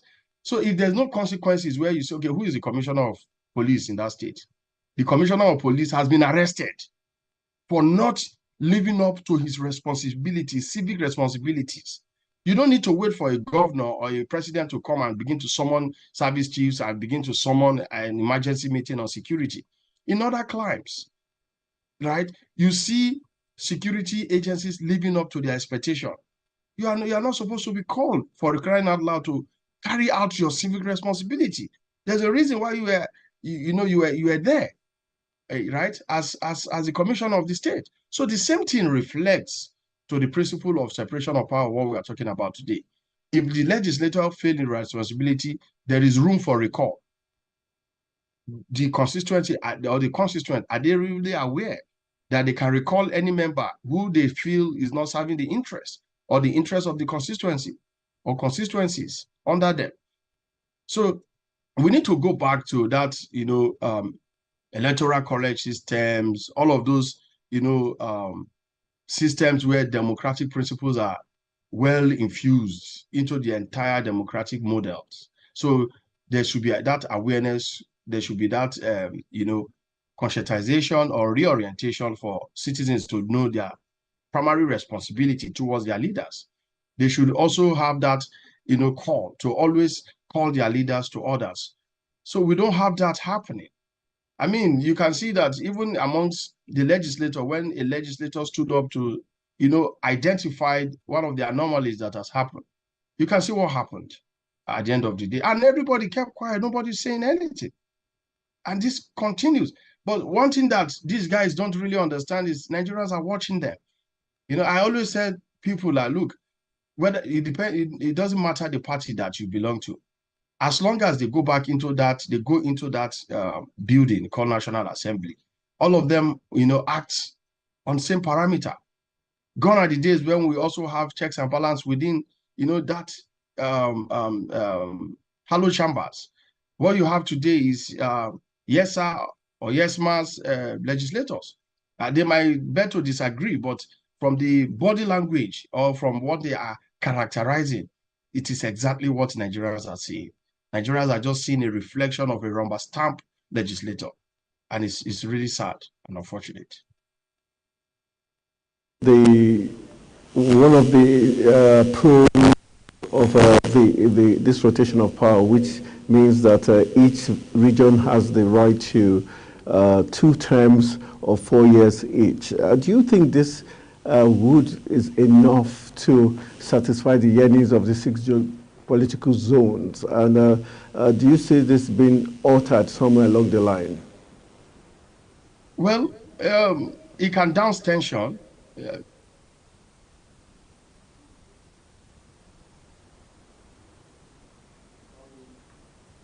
All right, I think... for me, I don't really care. Like I said, I don't really care, if you ask me. Because what I feel... Yeah, I said for me, I don't really care. What I see happening is that, yes, you just want to serve the interests of some few, whether you want to call them majority or minority groups, right? But at the end of the day, if it is your turn and you give us an ineffective representative to lead, just because you want to serve the interests of, a particular region, it doesn't really make sense, if you ask me. It doesn't make sense. For me, it doesn't make sense, but it can make sense to the political class, because like they said, they want to make power to rotate amongst, the different majority ethnic group or the different geopolitical group within the state. In Nigeria as well, yes, there might be that fairness, because if you look at Nigeria, especially when power goes to the north, Northwest has always produced the president. right? I think Yaradua was from, in fact, from same state. Yaradua was from Katsina. Buhari, Les Yaradua, then Buhari too is from Katsina, Northwest, right? They've also produced Vice President Namadi Sambu, for instance. So Northwest has always produced, either the president or the vice president, unlike when Atiku was there, when the Southerner.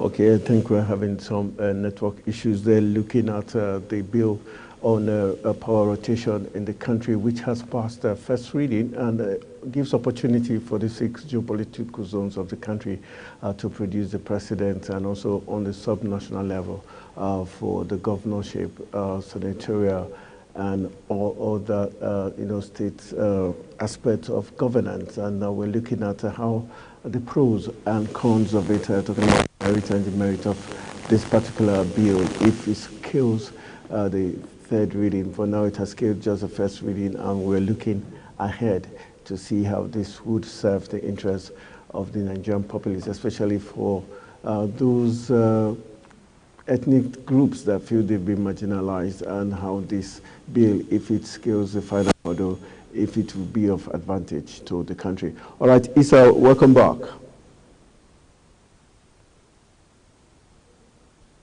Yeah, thank you, Anthony. All right, let's begin to wrap up our Nigerian situation. Okay, let's wrap up. Begin to wrap up our conversation. For you, how best can the electorate and political parties, especially the young political parties, not the big parties now, how can they take advantage of this bill if it passes through the final stage? If it becomes law? You're talking about the young Nigerians. The young Nigerians, the young political parties, the electorate, how can they take advantage of this bill if it becomes law? Yeah, well, if you are talking about advantage, I don't think it necessarily give or place them advantageous against the older politicians, because if you want to ask yourself the fundamental question, would the ruling party be willing to take a young man to represent that party? So you ask yourself, except they come under an opposition party, and of course the sing-song in Nigeria. I wouldn't want to go into more details where election has been characterized as a money bag election. Is whoever can spend more that takes the winning position at the end of the day. So and you don't expect any young Nigeria to come and exhibit such affluence during election, except of course people will begin to also question the source of those funds, or except the young man is being sponsored, like I said earlier, by the elite themselves, or by the political class, or by some social class. But the truth is, I don't see that really giving them any advantage, if you ask me. Most especially when it has to be rotational. So everybody, yes, I know why they want to put their best foot forward. That does not necessarily mean that the young man doesn't have what it takes, or the criteria, or the qualities, or the attributes to become either the president or the governor. Like, don't forget that we've had, even in the past, youths becoming governors, like Donald Duke, for instance. I think it was 36 or 38 years when he became the governor of Cross River, right? So we've had youths over time, in governance, and they've performed also incredibly well. It's just unfortunate that the situation we had in this current administration, where a minister was suspended, unfortunately, that minister was a youth, because she's just in her mid-30s. So that doesn't really give a better reflection of how youths want to be represented, especially at the highest level. So, but I don't really, like I said, I will still emphasize, I don't really see that being advantageous to the youth, essentially. But maybe in other categories, like maybe House of Reps, which of course majority of them had the opportunity to be in now, or Senate, or maybe governorship positioned, right? So these are the play. But for president, it's a bit dicey, because even the youth themselves are more divided than the elites at the top. Trust me. You know, all of the correlation of ethnic divide, religious divide, you know, is there. You know, even class divide as well among the youth. So unfortunately, the youth are more divided, you know, than the political elites. All right, my last question for you before we call it a wrap is looking at how do you think they're going to decide when, which region should this policy begin with? Do you think that's going to be another teething problem to decide which region should this, if it comes to play, when should it kickstart? I don't think that should necessarily constitute a problem, because the current region that is holding power ordinarily knows that when it starts, they can't retain power. It has to go to another region before it goes to another region.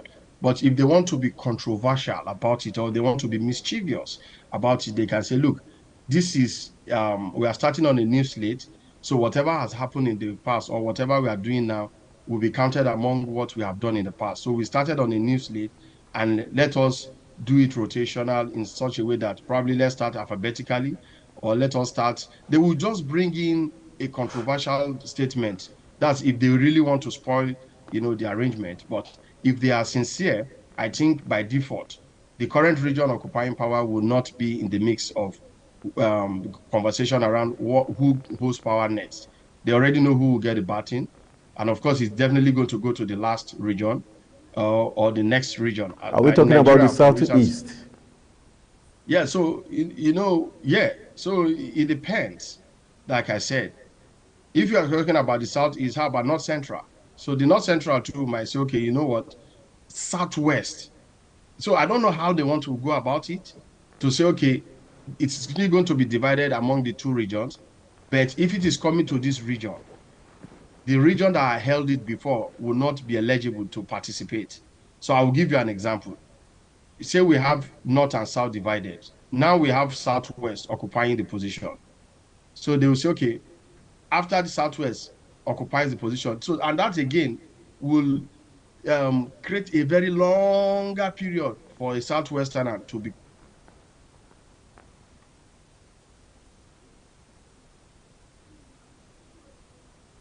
A Southeasterner can come for another 4 years. But if they say, okay, a Southwesterner completes the entire 8 years, then power shift to the north. Maybe Northwest or North Central or Northeast, you know, retain power. When it's coming back to the South, Southwest is no longer eligible. So it goes to Southeast or South-South. So by the time power will rotate back, you will discover that, you know, power would have gone round almost like 16 or 24 years before it comes back to the region that want to retain it. So it's a tricky conversation, but let's see how the political class will arrange it. All right, Issa Ali Shatta, thank you very much for joining us this morning and giving us your very deep analysis of the bill on rotation of power. Let's see how it pans out. It has passed the first reading. Let's look forward to a better Nigeria. Thank you very much and enjoy the rest of your day. Thank you for having me. All right, that's how much we're going to take in this discourse. We'll go for a very quick break. When we return on the top of the hour, 9 a.m., we'll be talking to Captain Bishop Johnson, who is a retired U.S. Marine officer who will be looking at the issue of school safety, the measures and ways we can, you know, end kidnapping of pupils from schools, and school security is what we'll be talking about at the top of the hour. Stay with us.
All right, welcome back from the break. You're still watching Global Morning, and it's now time for us to enter the business end, where we'll be looking at school safety measures and ways to end kidnapping in schools. The safety of schools is what we're looking at this morning, and our guest is joining us via Zoom. He's Captain Bishop Johnson, retired from the U.S. Army. Good morning, Captain Johnson. Good morning, Tony. How you doing? Fine, thank you. Thank you for joining us this morning. Thank you for having me. All right, let's look at the government policy and strategy and effort towards school safety. They had, there was a convergence of security agencies and other stakeholders as regards to fashion and way of protecting our schools from kidnappers and bandits, but that has not helped any further. Just recently in Kaduna, about 250 plus students were, kidnapped again. What do you think is really happening? Why is it difficult for our security agencies to, secure our schools, especially the primary and secondary schools? Again, Tony, good morning, and thank you for having me. You see, what we are doing so far, none of them has worked. And that's an indication that we have a faulty structure. The fundamentals of our security architecture is faulty, in the sense that, look, this country has a lot of security challenges, a lot. Not just only the kidnap of school children, but kidnapping of other citizens, armed robbery, and all sorts of criminal activities, including oil theft, a whole bunch of insecurity in the country. And so the architecture that we have in place, and some of us have been proponents of, state policing and stuff like that, because even the former vice president, Professor Yemi Osinbajo, alluded to the fact that, look, the security of this country cannot be left in the hands of the federal government alone. The federal government can't police this country. This country is too big, it's too expansive, it's too wild for only the federal government to bear the responsibility of securing the entire country. And by the way, one of the tenets of democracy is that when you ask the people to go and govern themselves, you must also allow those people to be able to secure themselves. So we have a situation where we have a federal system of government, but we have a unitary policing system in which the country, entire country as a whole, is policed through a unified structure from Abuja. It's not working. It hasn't worked. They don't have enough manpower to make it work. They don't have enough resources to make it work. They don't have enough training to make it work. I understand that every now and again, state governors come in, they fund security agencies, they buy them vehicles, operational vehicles, they build housing for them, but it's far beyond that. They need training. They need enough manpower. And state governors cannot do all those because they can't train a police officer with their state money. And after 2 or 3 years, that state police officer is transferred to another state. It means they just wasted their money in training that officer and they're not getting the benefit of their investment. So we have to decentralize our policing architecture by allowing states with guidelines. It can be a Wild Wild West with guidelines to be able to police themselves. That way, if there's any security breach anywhere in any part of the country, the president and the commander-in-chief can hold that governor to account. But as it is right now, you can't hold any state governors to account when there is a breach of security in his state, because the governor is not the chief security officer of that state in practice. On paper, in principle, he is, but in actuality, he is not. And so our security architecture has to be rejigged so that we'll be able to have enough manpower, enough boots on the ground. Let the states get their citizens involved. It's because you don't have enough manpower. That's why you have bandits operating in a village for 2-3 hours. You have armed robbers operating. Most of the rural communities in Nigeria have little or no security presence in those communities. And if you take a critical look at the areas where we're having all this insecurity problem, they are mostly from the rural areas. This is where all these security challenges brew, and this is where they explode. Yes, every now and again, you may have 1 or 2 isolated cases of insecurity in the urban areas, in the built-up cities, but it will be, the government will quickly come in and they will crush it and restore order. But that is not the case in the rural communities across the country, because they don't have that security presence in those communities. And that is why criminals, bandits, armed robbers, kidnappers can operate in a village for 2-3 hours, round up over 200 students, put them in a truck or however they take them and disappear before security agencies will now respond. Because the security agencies are located distant away from rural communities where these insecurities take place. I'll give you a case in point. There's one community in my place called Abacheke. It's in Ohajebe, my local government area of Imo State. Last Friday, about 6 days ago, masked gunmen dressed in military uniform descended on that community.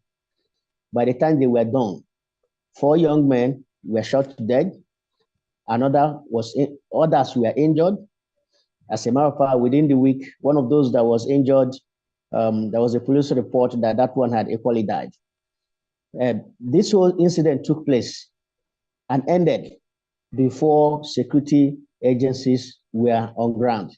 So we continue to do this reactionary policing instead of preemptive policing in which we prevent crime.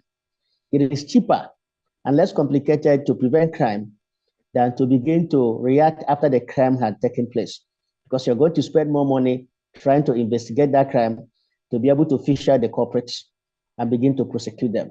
So it makes more sense that we have more boots on the ground, more manpower to be able to prevent crimes from taking place in the first place than trying to react after the crime had already taken place. Can schools put in place to also help, one, alert the security agencies when such events are occurring, and secondly, to also have footage so that it helps the security agencies trace which directions, like for the bandits that struck that school in Kaduna, if there were CCTV cameras, would that have helped? And our schools also say they do not have telecommunications gadget. They could make calls to alert security formations as regards what was playing out in their various facilities. Yeah. To be fair to our security agencies, you see, the task that we're giving to them is a very daunting one. We're asking them to achieve a lot with very minimal. You see, when we say rejig our security architecture, we're looking at it from a very holistic perspective, not just in terms of the manpower and personnel. We're also looking at it from the perspective of equipment, the technologies at their disposal. We've had this linking of national identification number with telephone numbers and stuff like that. Up till now, we have not been able to use that technology to be able to track down some of all these perpetrators of these crimes in our countries and stop them from carrying out their plans before they execute them. So we are not using the full spectrum of the technology we have in place. I don't know what the reason is. If you travel to most advanced countries in the world, they use technology in solving a lot of their problems. They can even use a vehicle track, a foot track, hair, all those kind of forensic materials to be able to hunt down criminals and get them face the law. Yes, the CCTV cameras are good because they will let you see what happened. But the truth of the matter is that even if you see the CCTV cameras and you don't know the people who are there, or they have no identification, or you have nowhere to find them, the use of that CCTV camera is useless. So it means that we have a lot to do in terms of, data. There's a lot of data in place, But we have to consolidate this data to be able to match up through face recognition. You get a CCTV camera, you take the face and you run it off of the national face database and see if you're going to get a match. And if you do get a match, you'll be able to pin down who that individual is and where you think that individual may be found. You see, all these things they require a lot of work and the resources and diligence on our part, the part of Nigeria as a state. We're doing a lot of things haphazardly. We're not paying too much attention in details.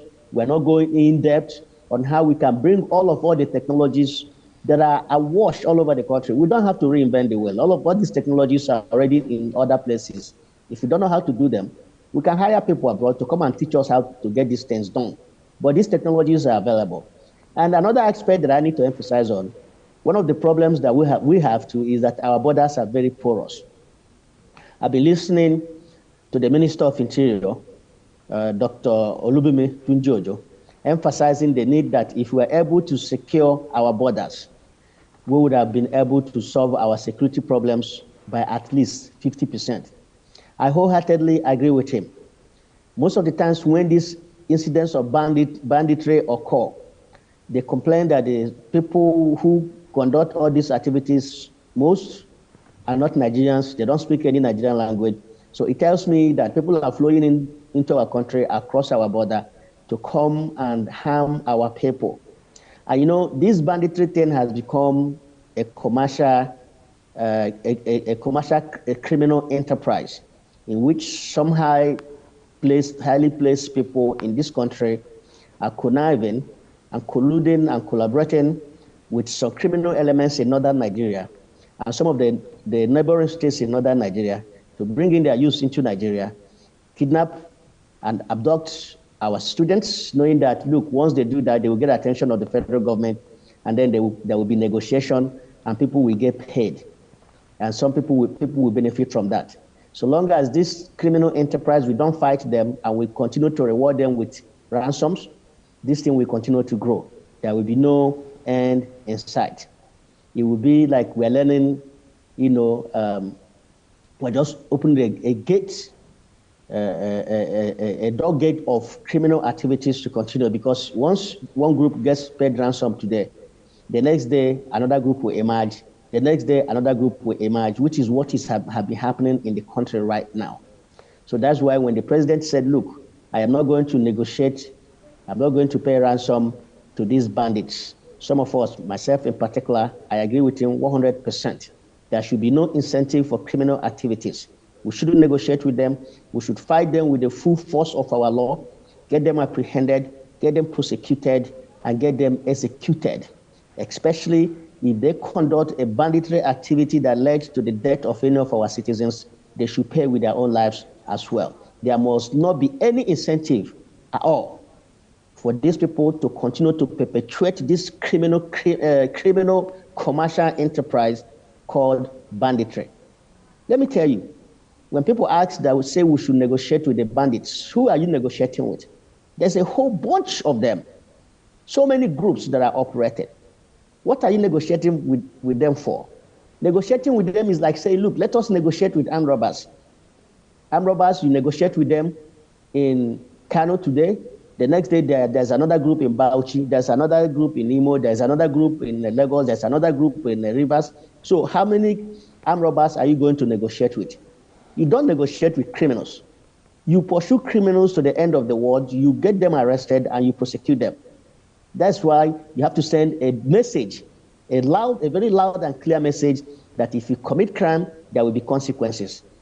And sometimes those consequences are not going to be pleasant until that kind of message is sent in a very precise, clear, direct, and specific manner.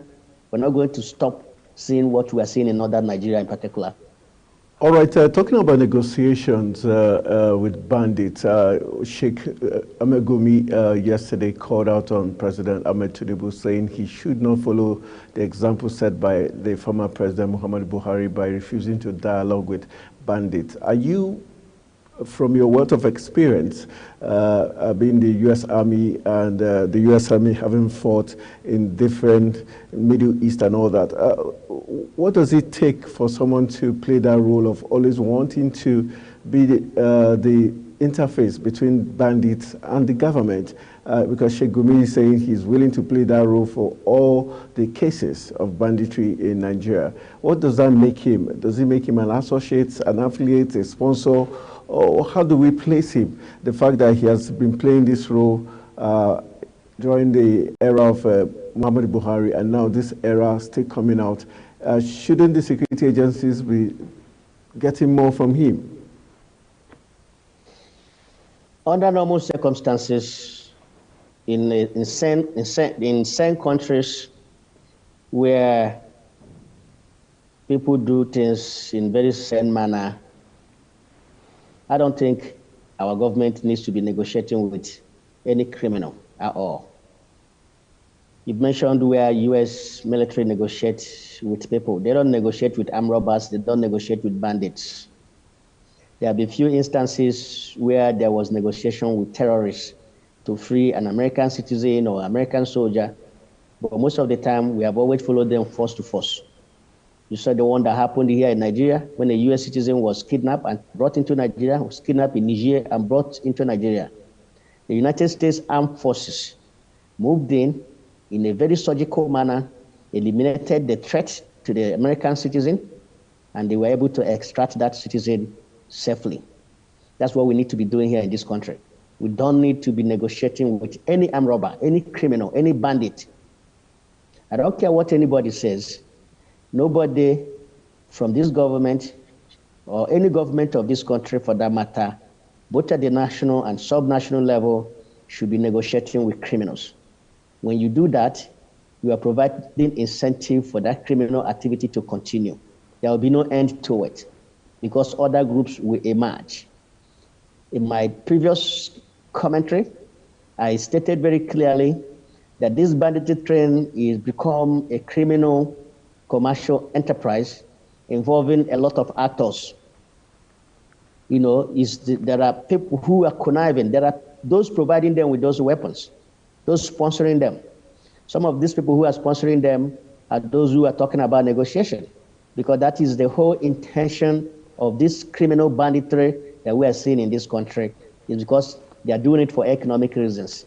Right? You kidnap students, the government will respond and negotiate, and they will pay you off, and they will share their loot.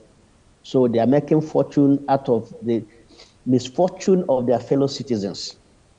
And so I don't think anybody should be negotiating with them for any reason. Instead, we should be fighting them with the full force of our law.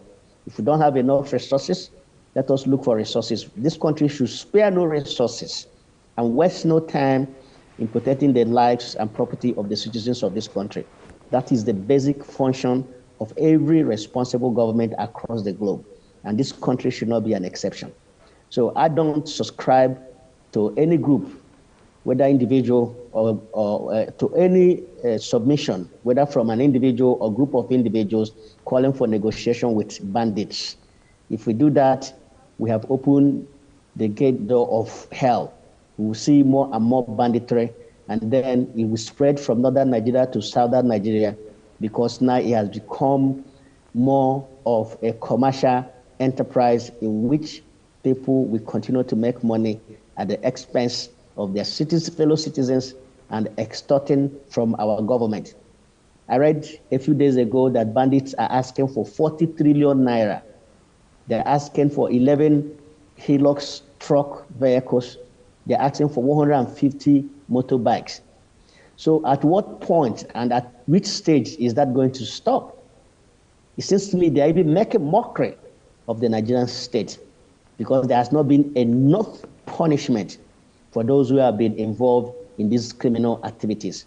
So we should be thinking about negotiating with any bandit or any criminal for that matter. So I don't subscribe to that notion that you must negotiate with bandits. Because these bandits, how many are you going to negotiate with? They're all over the place, all over. The only way to stop it is to fight them with the full force of the law, get some of them executed and eliminated. You will see that once we make this thing a very risky venture, both for those who are sponsoring them and those who are actually carrying out this act, we discover that the thing will vanish overnight. Okay, let's look at in terms of, as we wrap up our discourse now, we barely have 6 minutes to wrap it up. Let's look at in terms of the facility, the school facilities. Do you think there should be a restructure of how schools should be built and also the fencing around schools, automated gates and all that? Should the facilities in schools, should it be rejigged in order to safeguard and so that these bandits don't have easy access into the school and out?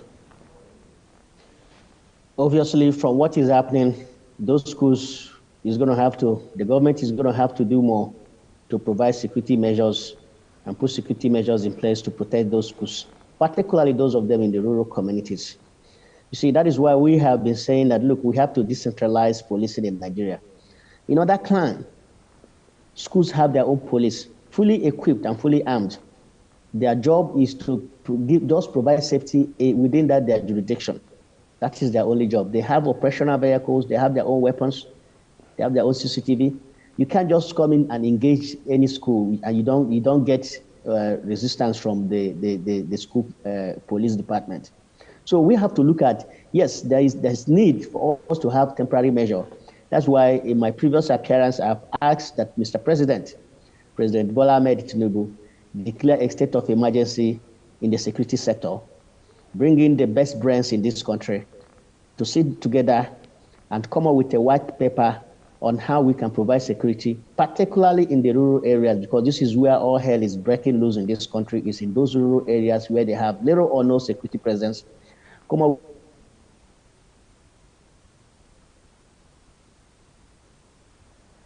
All right, I think we just had a little glitch there. We hope with a white implementable paper that's going to. Are you there? Yes, we can hear you. We can hear you. Wrap up your conversation. Okay. Wrap it up. Where they can sit down and come up with immediate, medium, and long-term solutions on how to provide security in our.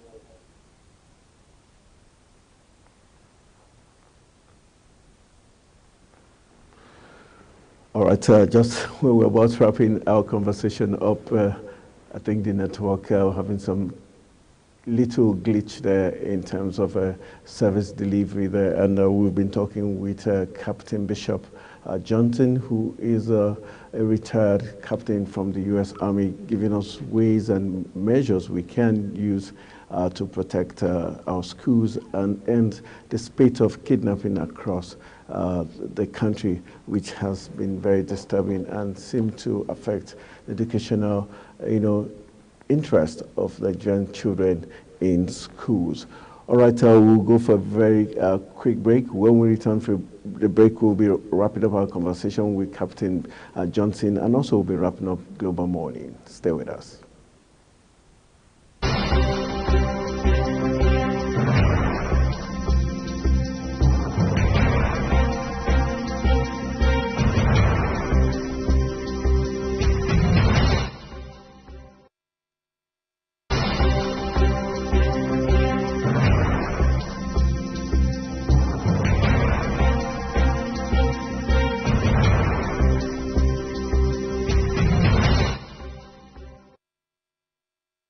Captain Johnson, thank you for rejoining us. Let's have your final word as we look at the best the way forward right now, especially for these kids that have been, kidnapped. Should the government agree to Sheikh Gumi's plea for him to negotiate on behalf of the government, and what should be the terms of negotiation? Well, look, the best way to negotiate with criminals is to apply the law. If Mr. Gumi is prepared to intercede and get those students freed without any precondition, I think Mr. President should avail himself that opportunity. But if the negotiation is going to include payment of ransoms and letting these people off the hook without them facing the full weight of our laws, I don't think that Nigeria should negotiate under those terms. There should be no preconditions for negotiation. If that is acceptable by Mr. Gumi and his group, maybe the government can avail themselves that opportunity to ensure that those students are returned back to their families safely and sound. See, this thing has become a very recurring decimal in this country.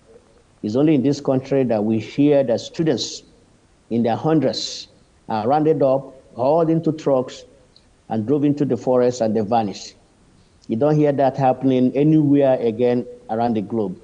So this country should do whatever it takes to stop this kind of negative news that is always coming out of this country. And by the way, this type of negative news is in no way doing any good to a country like Nigeria, whose economy has been struggling, because we need security to be able to attract foreign direct investment, which is what this country so desperately needed if we must forge ahead and be able to sustain some of the items that the president enumerated in his speech, his inaugural speech, that he wants to achieve for the people of this country.